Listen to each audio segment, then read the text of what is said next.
starting our garden route in this seaside town of Hermanus, which is famous for whale watching. Now it's not the whale watching season, it's the wave watching season. So I'm just gonna sit here in ice cold water and sober up from all the wine I had to drink.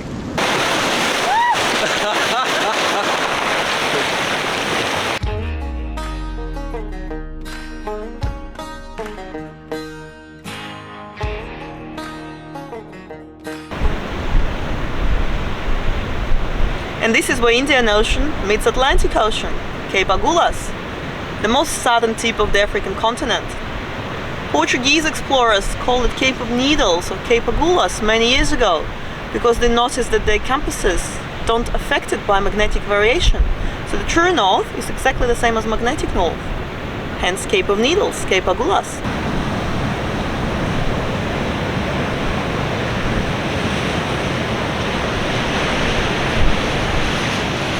Indian Ocean, Atlantic Ocean. We're about to climb Aghulas Lighthouse, second oldest working lighthouse in South Africa after Greek Point Lighthouse, which is in Cape Town. It's actually, this lighthouse was built in 1800s and it's a copy of lighthouse in Alexandria in Egypt. Now that's steep. Holy cow. So when they said 71 steps, I thought just normal 71 steps. That's actually a vertical ladder. Right, stay 5 minutes. Stay climbing, G.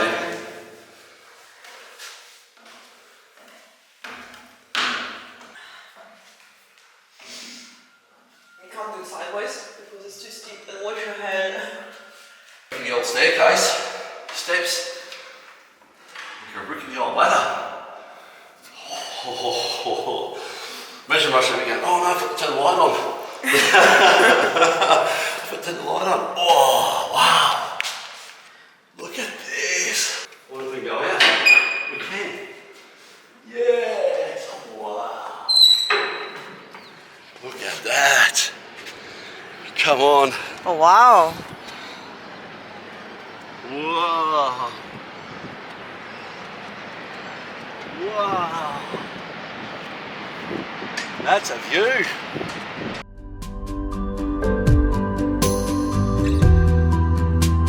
It's actually not that high, but it's very narrow. The fear on your face says otherwise.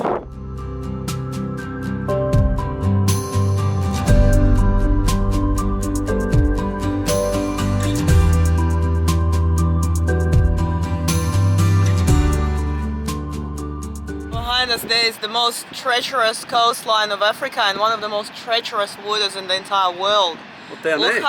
Look how shallow and rocky it is. And not only that, it's prone to very strong currents and high swell. 71 steps up, 71 steps down. And they're not steps, they're actually ladders. You have to be fit, like I am.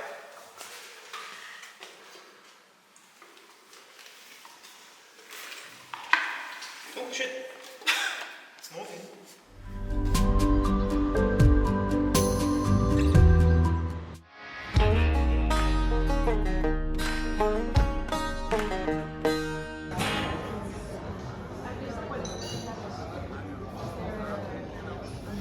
Oysters, Shan.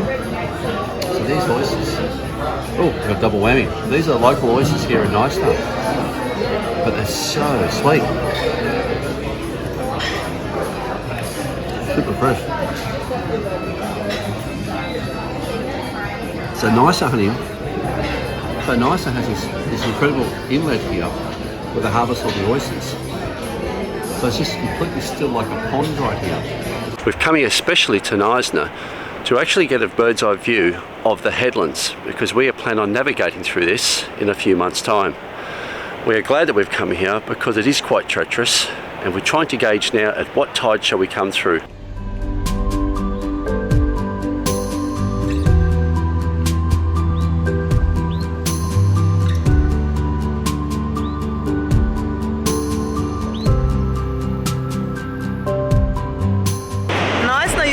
Recommends only sailing through these heads on a slack tide and only when the swell is under 3 meters.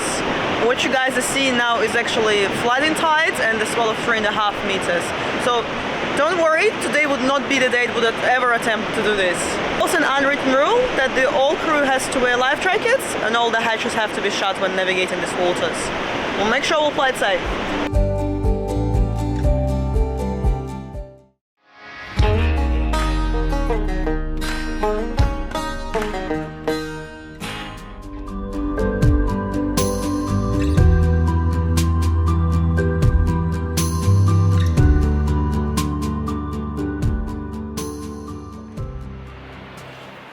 Wow, I think this could be it, Jane. So this is a good place for us to actually stop if we get into trouble coming down from the north here to Port Elizabeth.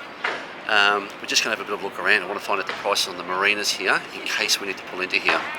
This is going to be our last stop before we go, or actually the last stop in the garden route before we head inland into Drakensberg.